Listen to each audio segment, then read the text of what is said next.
Hello everyone, and welcome to another episode of the Daily Gwei Refuel, where I recap the latest news in the Ethereum ecosystem. I'm your host, Anthony Sassano, and today's the 11th of September, 2023.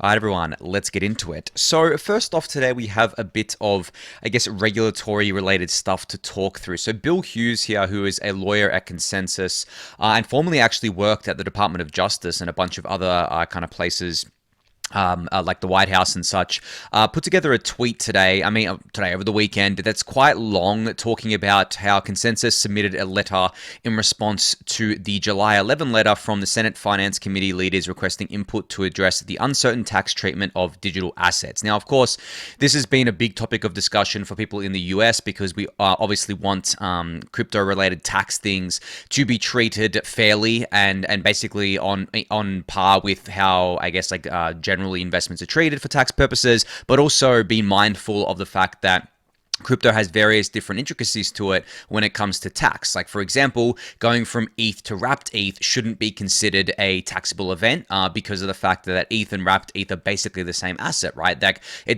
For all intents and purposes, they are the same asset. The only reason why you go from ETH to wrapped ETH is so that you can use your ETH within DeFi, because wrapped ETH is an ERC20 token, and it's just much easier to integrate with that than it is to integrate with naked ETH. And same for things like, staked ETH tokens, stuff like that. There is definitely nuances to crypto when it comes to tax-related things that need to be ironed out here. But you can go give Bill's whole tweet a read. I'll link it in the YouTube description below.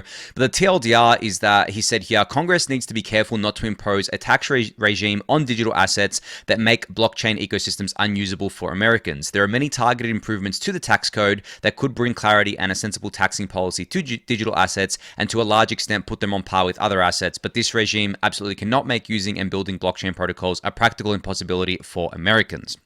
And he continues, this technology is intended to be used, not just a number go up investment scheme. The tax laws should encourage the former rather than ensuring the latter. Also, while these issues are important, the Finance Committee needs to closely watch the Treasury and IRS rulemaking around broker-dealer reporting requirements. New legislation may be required to avoid potential catastrophic damage to US development and use of blockchain protocols. So this is basically what I was saying before about how there's a lot of intricacies when it comes to different blockchain networks, digital assets, crypto generally, that isn't currently legislated on, and there's not really any great guidance on. A lot of it is a gray area right now, especially these things around broker-dealer reporting requirements and who is a money transmitter and who isn't, who needs to report things to the tax authorities. For example, in some of the wording that I've seen on some of the proposed regulations, which aren't a part of the regulations yet, they're just proposed, would be that Uniswap Labs would have to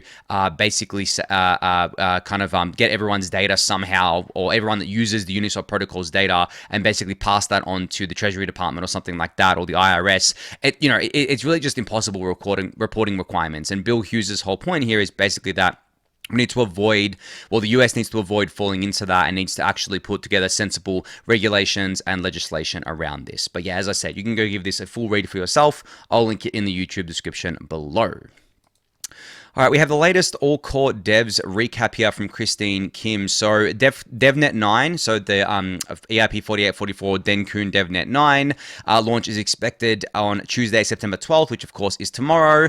The decision on the target/max blob count is pending more 4844 testing, so that hasn't been decided on yet, but that is a very simple thing to decide upon. It is not going to really lead to any kind of delays or anything, but yeah, they obviously want to keep testing it. And decision on Dapplion's proposal to limit validator churn is also pending. Will be discussed on the next All Core Devs call. So I did go over Dapplion's tweet from the other day about this new EIP that would that would set a validator churn limit, and that limit would be 12 validators per epoch, and that was obviously done because there was some concerns around the validator set growing too quickly before it could be addressed with other upgrades. Now, I did mention last week when I covered this that I don't think it's really urgent at this state, and I really think that there's no need to put this churn limit in place, but I guess we'll see on the next All Core Devs call what they kind of decide on based on community input, because I've already seen a bunch of community members talking about this, and it's going to be an interesting call, that's for sure. But yeah, devnet 9 launching tomorrow. Big deal. As I said, I expect there to be, probably DevNet 9, DevNet 10, and maybe 11. And obviously, we have the Holsky testnet also launching this week on the 15th, which is day-wise. I think it's Friday. Yeah, Friday the 15th. Friday the 15th. No, that's Friday the 13th. I'm getting mixed up there. Friday the 15th. 1 year since the merge, right? Obviously, it's going to be the merge anniversary, but that's when the Holsky testnet is launching. And then after that, yeah, it just remains to be seen what the timing is around getting Dencun onto these test nets. Obviously, Sepolia, Gurley as well. I don't know if Gurley's being shut down. I don't think it is being shut down straight away when Holsky launches. So I wonder if they're going to fork that and then shut it down, kind of like what they did with the what is it, the Ropsten testnet back in the day. I think they forked that to like the merge and then ended up shutting it down or something like that, if I'm remembering correctly there. But yeah, it remains to be seen how that shakes out there. But I'm sure we'll get more information on that on the next All Core Devs call, which is coming up soon here. But you can go give this full recap a read. I'll link it in the YouTube description below for you to do so. All right, Tim Byko put together a little mini thread in response to essentially John here pointing out that on Token Terminal's website, they had listed that ETH holders own and govern the Ethereum protocol, which obviously isn't true considering that Ethereum doesn't have on-chain governance and ETH holders have no say over, I guess, what happens on the protocol in a direct way. Obviously, as ETH holders, you are like a community member, you can participate in off-chain governance and all that stuff there. But Tim Byko put together a little mini thread talking about how, I guess, Ethereum governance works and how the Ethereum protocol rules are enforced. So he says, the rules of the Ethereum protocol are enforced by nodes on the network. These can be modified by network upgrades, which both validator and full nodes must explicitly opt in by updating their software. Nodes will only connect to peers sharing their protocol rules. In the case of competing forks, all stakeholders from users to applications and infrastructure must socially coordinate on which one to treat as canonical. And then he goes on and gives a little bit of history here, saying, historically, most network upgrades have not been contentious and have happened smoothly. In 2016, a contentious upgrade led to the creation of Ethereum Classic. In 2022, Ethereum's transition to proof of stake led to a short-lived minority proof of work fork. So yeah, I mean, he's basically going over what the kind of Ethereum governance process is like, as well as how Ethereum enforces protocol rules. It's obviously very similar to Bitcoin, except Bitcoin doesn't really have hard forks or upgrades or anything like that. So Ethereum is very different in that way, but in terms of the rules being enforced, it's just enforced by nodes on the network. And then if there needs to be a change, such as a network upgrade, the community comes together and agrees and has to opt in to that upgrade, or they can fork off if they want, like what happened with the DAO and what happened with this kind of minority proof of work fork. But I think the circumstances around both of those forks are very different, right? The DAO happened from an ideological sense where people disagree with the fact that the community most of the community agreed to reverse the DAO hack and basically, well, not technically reverse it because the chain wasn't rolled back, but to basically return the funds to the DAO participants and take them away from the exploiter. And then in 2022, the minority proof of work fork was literally just done for profit reasons. There was no ideology here or anything like that. It was literally just done as a money grab. So two very, very different circumstances, but both led to the same outcome of the forks themselves just dying off. Ethereum Classic has obviously been irrelevant for many years now, and ETH POW, as it was known, is completely irrelevant. I mean, it was basically a month after it launched. No one cares about it, even from a money-making perspective there. But the reason why I bring this little thread up is because it's a good reminder that Ethereum does not have on-chain governance. I know there are certain people out there that try to push this narrative that because Ethereum is proof of stake, it has on-chain governance. That is not true at all. As I said, ETH token holders, or anyone that holds ETH, has absolutely no direct say over the changes that happen in the protocol and over the governance of the protocol, because it's not like we do a kind of binding vote with ETH. So let's say you have a smart contract on chain or something that, or basically it's built into the Ethereum protocol that says, okay, well, the majority of ETH vote one way, then, if the majority of ETH vote one way, well, then that's the way we're going. That's not how it works at all. It relies on basically all stakeholders, whether they own ETH or not, to explicitly upgrade, and it relies on the supermajority of them in order for the network to continue on as it is. Now, governance, of course, is very messy. Even with on-chain governance, ultimately it can always be forked, right? You could, for example, there's a few chains out there that have on-chain governance where essentially the token holders vote and then that's binding in the end, and then the network upgrades because of that. But if people disagree with that and want to change that, they ultimately could. Like, let's just say, for example, one of these networks had the majority of the community of them say, okay, well, we don't want on-chain governance anymore, we want to actually fork that out.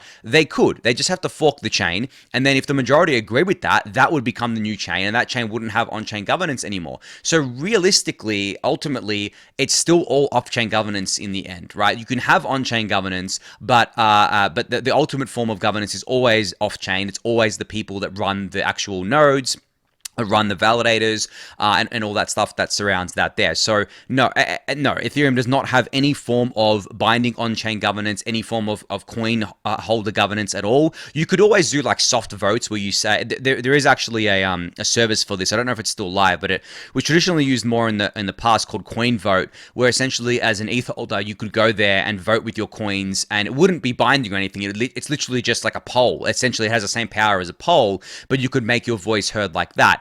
But obviously the reason why that is not something desirable, I mean, there's many different reasons, but the top reason is because we don't want the people with the most ETH, aka the most money, dictating the direction of the protocol, because then it just turns into a plutocracy, and it really just goes against exactly what Ethereum wants to be. So yeah, hopefully that's a nice little refresher for you guys on that one, but I'll link Tim's tweet thread in the YouTube description below for you to check out.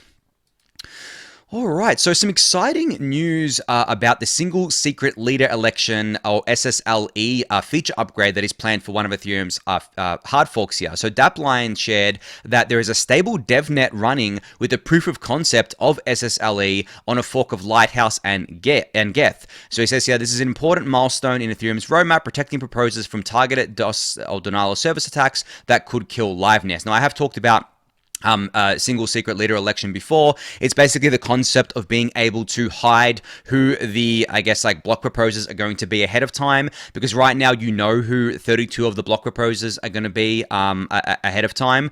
Now the whole idea around it is to hide this so that you can prevent things like DOS attacks, because for example, if you knew ahead of time that Coinbase was going to propose the next block, right? You could DOS Coinbase's validators and essentially send them offline, which would obviously have a negative impact on the network. But then the reason why you would do that is so that you can actually be the block proposer. So for example, if at least this is how I believe it works, if the block proposal is missed, the next one will still go to the block proposer that was listed to begin with. So let's say that Coinbase is set to propose block number 10, and your validator is set to propose block number 11, and let's say that you are you think you can gain some kind of like massive MEV opportunity from that block. You essentially kill Coinbase's opportunity to propose that block, and you take it for yourself. So it's more of the kind of like edge case attack vector, but it is definitely something that we want to address, and that's what we're addressing with SSLE here. And I believe SSLE is actually a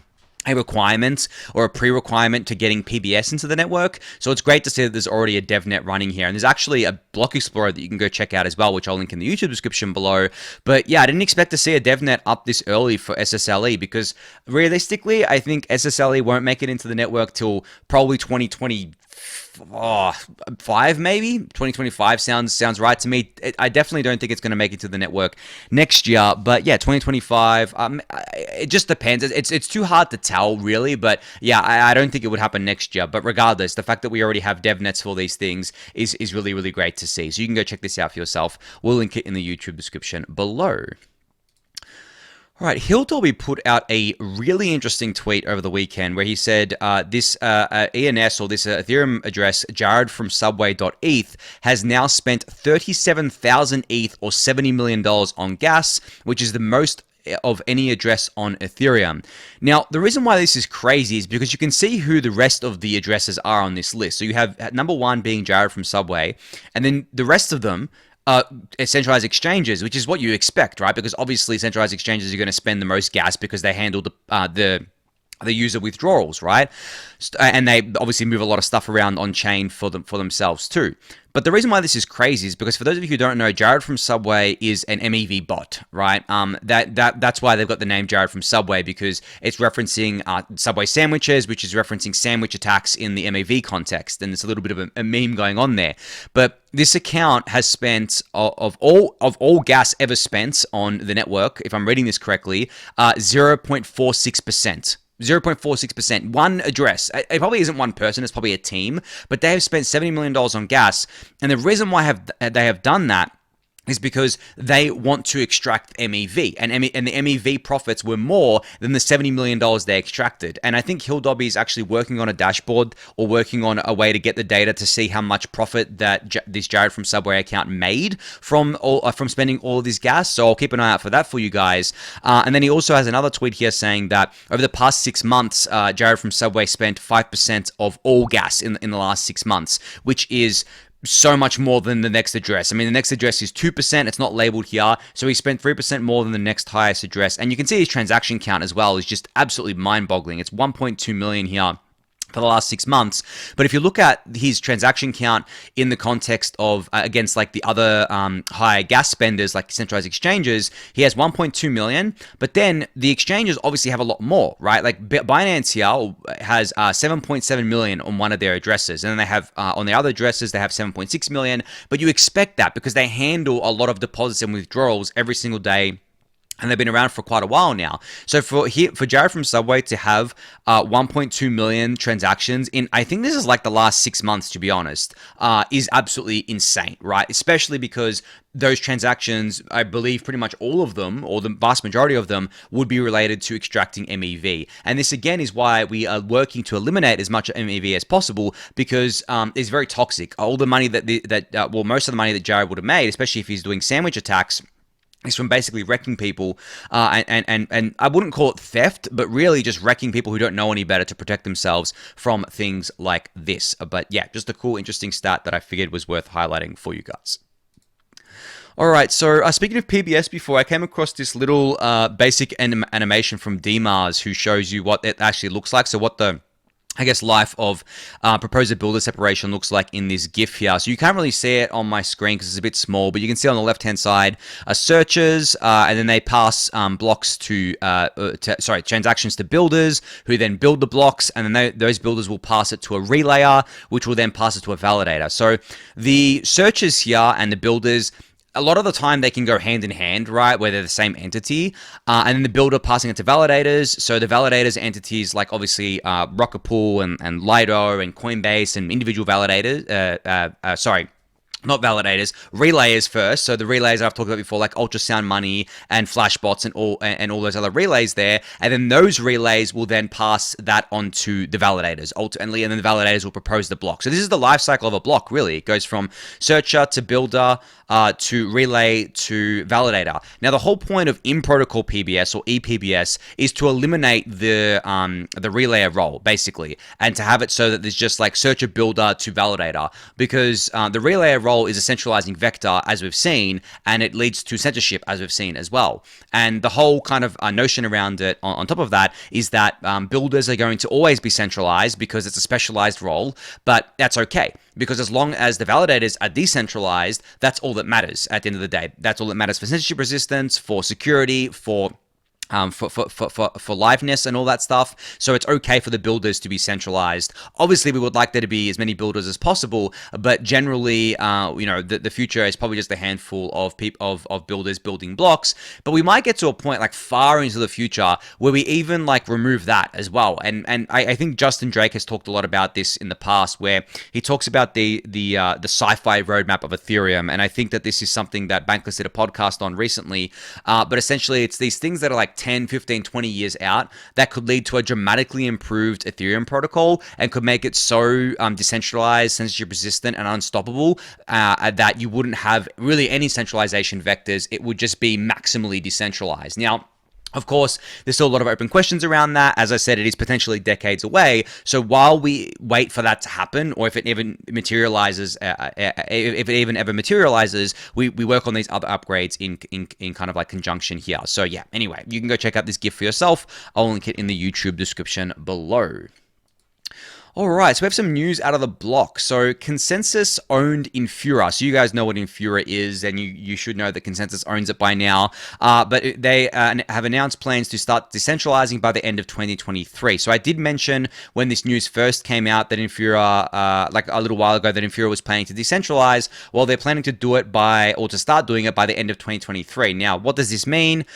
Like, does it mean there's a token coming? Is it going to look like a DAO? Well, they have said that it's going to look like a DAO, and they're moving towards a DAO model, which in my mind kind of means that there's going to be a token. I don't know what that's going to look like. I don't know what the distribution is going to be or anything like that. But I am pleased to see that Infura is decentralizing, because it has been one of those centralization vectors that people have rightly pointed to in the past, where essentially if you're a MetaMask user and you haven't changed your default RPC on the Ethereum mainnet on layer 1, you are using Infura, because MetaMask is also a Consensys owned product, and they obviously want people using all of their own products. And the reason why it is, I guess, kind of a concern to use any centralized RPC, not just Infura, is because they have control over over your access to the network. So essentially, they can't do anything. They can't steal your funds or anything. But what they can do is censor you. So, for example, if you send the transaction via Infura and to Tornado Cash, and Infura wanted to start enforcing censorship on that, your transaction wouldn't go through, because you're using Infura's infrastructure, using their full node essentially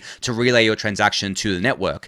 You can easily get around this by running your own full node or just switching to a different RPC. It's not a hard thing to do, but I guess like the whole point is that we want to make sure that we can decentralize this infrastructure as well, so that we can have every part of the stack decentralized. So I'm really glad to see that Infura is going to start this journey by the end of 2023. But I mean, to me, it screams that a token's coming. But as I said, I don't know what that looks like. And I do wonder how they're going to do distributions on that, like if there's going to be an airdrop, anything like that. But something to keep an eye on for all of you keen airdrop farmers out there.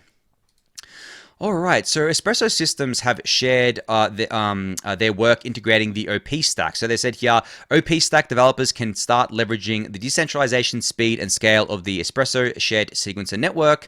This integration is part of their latest testnet release called Cortado. So I think I've covered Cortado before on the Refuel, but this is, I believe, the third testnet that they've released here, which enables the OP stack developers to access this shared sequencer network. So you can go check this out for yourself. I'll link it in the YouTube description below. But I'm curious to see how these shared sequencer networks actually are going to kind of develop here. Like, is it going to be something that a lot of the roll-ups opt into, a lot of the L2s opt into, or are they going to go down their own road of using their own sequencer networks or their own kind of like sequencer infrastructure? I'm sure we're going to see both shake out, but it's going to be really interesting to see which one wins in the end. Like, in the end being like 5-10 years from now, right? Because at the end of the day, like, sequencer decentralization isn't like a huge deal, and it is kind of like one of those things where I wouldn't say it's a nice to have. It's definitely a must have, but it's like not the top of the list of must haves. That's for sure, because you want it for liveness. You want it for things like fair MEV distribution on L2s, and you want it for censorship resistance. But in terms of decentralization, you don't strictly need it, because L2s, specifically rollups, are a one of n trust assumption, where you only ever need one sequencer to be trustworthy to process your transaction in order for it to go through. So even if like there were 100 sequences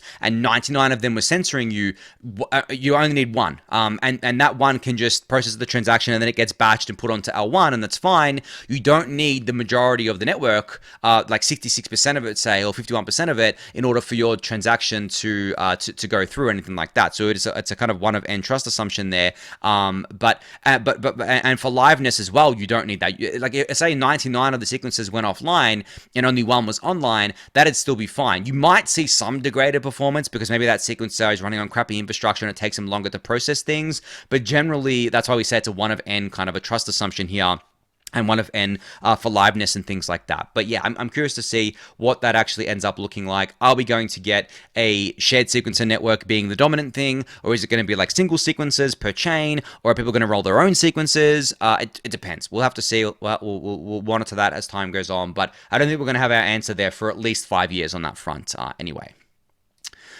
All right, so on to some market talk because I know the market has been extra shitty lately, which should not be a surprise to any of you, by the way, because I have been saying for months now that I expected the remainder of this year to just be sideways, down only, stuck in that kind of range. Maybe not down only, but like stuck in that range that we've been stuck in for quite a while now, and the range being like 1 to 2K, 1500 to 2K, that kind of range there. So I've said that for a while, so it shouldn't surprise you, but I think what I want to talk about is something that I kind of came across recently and discovered recently, which further reinforces the 4-year cycle thesis. And I'm going to look at the chart in a sec to show you what I mean here. But I put out a tweet yesterday where I said, the next few months will be where most people get shaken out. These brave souls sacrifice themselves to start a new bull, so that a new bull market can finally begin.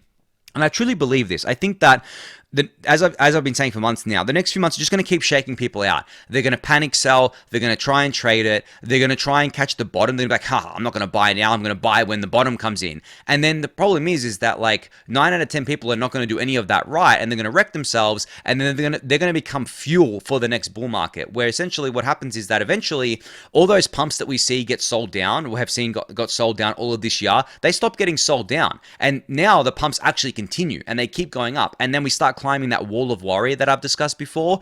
And then those people who missed buying lower and are waiting for lower to buy again start FOMOing in a real way. And then that becomes like that fuel for the bull market. So that's definitely going to happen in my mind at some point.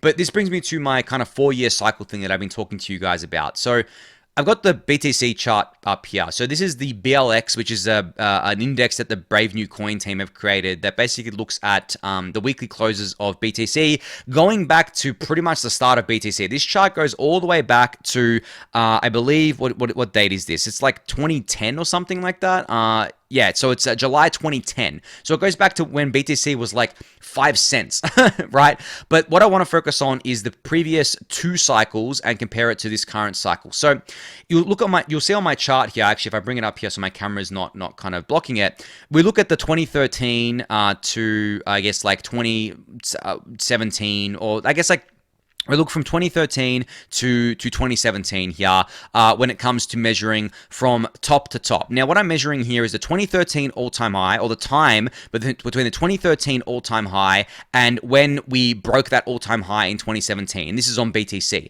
That took 1,127 days, right? That is not 4 years, but that's how long it took, and we'll get back to that in a sec. Then I measured bottom to bottom. So I measured the bottom from January 2015, when BTC bottomed in January 2015, to when BTC bottomed in December of 2018. So from cycle to cycle here.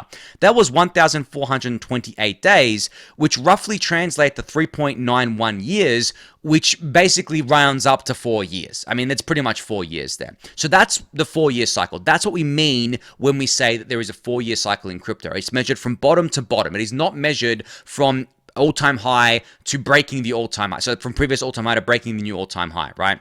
It is from bottom to bottom. Now, the really curious thing about this is that I measured it again from the December 2018 bottom to the November 2022 bottom on BTC. And the days worked out to pretty much exactly the same. I don't know if I've measured it correctly here. I think that I think I have measured it correctly. But essentially the days round out to 1,428 days, which again is 4 years. Okay, we now have 2 data points saying that there's been a 4-year cycle both times, right? From bottom to bottom.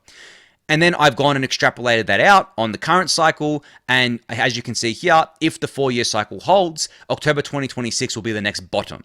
And then when I'm measuring from previous all-time high to breaking the previous all-time high, it again is very similar. 1,127 days for the first cycle here and that I'm measuring. The second cycle, 1,092 days.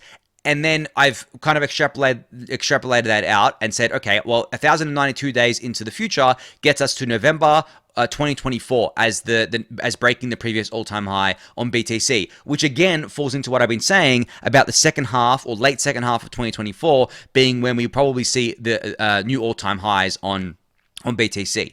Now, I actually went further back, and I haven't got it on the chart here, but this bottom to bottom 4-year cycle actually exists from day one of Bitcoin. And day one, I mean January of 2009. So if I measure it here, if I go from this bottom, which was the bottom in November 2011, and I measure this to this bottom of January 2015, it is 1,148 days. Right? So that is very similar to 1,428. It's what, like 300 days a difference or something like that. But the thing is that the cycles are very different here because, I mean, 2011, there was barely anywhere to trade BTC. But still, the near 4-year cycle kind of holds here. It goes to what, like 3 years or something like that. So 3 years. But the thing is, you can take it from basically here as well and go here, and then it keeps going up, right? So 3 to 4 years there. So the first one was 3 years. I mean, it's kind of hard to kind of like know here because these cycles weren't really, I guess, like relevant to Bitcoin at the time, right? So that if you look at it like that from that perspective, you can say, okay, well, the 4-year cycle hadn't formed yet, but it was still kind of getting there, right? It was still like 3 years, which is still kind of long term here. And then you can take it from like I can't do it on the chart, but you can go from like January 3rd, 2009, which is when Bitcoin first launched, and go to the first bottom here, which would be November 2011, and you can extrapolate that out, and from memory it rounded up to, like, I think very similar to what this bottom to this bottom rounded up to, like 1,100 days. So the first 2 cycles were extremely similar, and then the next 2 cycles were similar but stretched out by about 300 days, because that's when the 4-year cycle meme really started, right? But the whole point of me showing you guys this is not to say that it's guaranteed that the 4-year cycle is going to play out again. It's just to show you just how uncanny it is that it has played out so many times so far, and it has played out in very similar circumstances, and also to show you that BTC's return profile has actually come down over time. And that's only natural for an asset as it grows in market cap, for it to come down over time. And the reason why I'm focusing on BTC here is because ETH does not have enough data to look at. I mean, ETH launched for trading in July 2015, which was pretty much like, what it would have been. July 2015 would have been around here. Oh, wait, sorry, I'm going back here, which is like the middle of the crab market, right? It wasn't even the... I mean, August 2015, BTC almost set a new low, right? So a new low for that cycle. So it's kind of irrelevant to look at ETH because you don't have enough data. That's why I'm looking at BTC. But ETH still follows those 4-year cycles because the whole market still follows BTC, right? So when you look at it from that, you take a holistic approach here, and you extrapolate it out. As I said, you would expect their new all-time high to be November 2024 or around about that, and then the new low to be October 2026. That's the 4-year cycle there. Now, if this doesn't play out, that kind of breaks a lot of precedent, of course, but I am personally betting that it just plays out again. I haven't seen anything that happens this cycle that's different to last cycle. We had BTC and ETH go up to new all-time highs. They came down, 85%, I think, at their bottoms.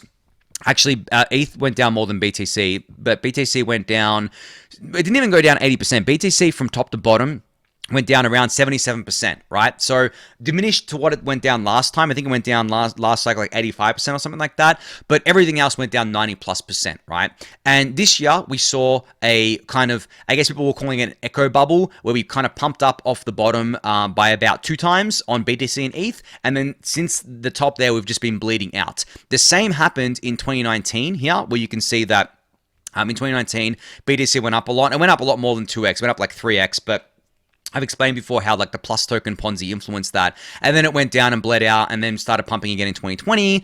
And looking at the 2015 cycle is a bit different because it actually didn't really pump during the first half of 2015. Then it bottomed in August 2015 and actually pumped after that and didn't stop until the top of December 2017 here. So the cycles don't exactly repeat, but they do rhyme. And all I'm interested in is looking at the general trends of the crab market. And as I said before, the crab market only finishes when the crab market range is broken. And even back in 2015, crab market, or I guess like the last, that cycle crab market, the crab wasn't broken until May 2016, right? You can see here that that's when BTC went above I guess like 500, 500, which is like when it's crab range, and didn't come back. And then you can see the same thing happened in 2019, where it broke out of its crab range, but as I said before, that's like the plus token thing, but it didn't actually properly break out of it and continue on from that kind of crab range until like August 2020 or something like that, or July 2020. So if we extrapolate that out again, we can say that, okay, well, Q2 next year is when the crab will break, or Q3 next year is when the crab will break. So you can do the extrapolations. But as what someone I used to watch a lot has said a lot of times, this is just dubious speculation. This is just me kind of trying to, I guess, illustrate to you why I still believe in like the 4-year cycle, why I'm still a long-term investor, why I still think that we're on track here, and why these day-to-day movements that we've been seeing lately, especially to the downside, are largely irrelevant. Because if you look at what we started the beginning of the year at with, what ETH started, what BTC started the beginning of 2020 at, to what it ended 2020 at the beginning of 2020, BTC started at 7.1K. By the end of 2020, BTC was at 35K by the end of 2020, right?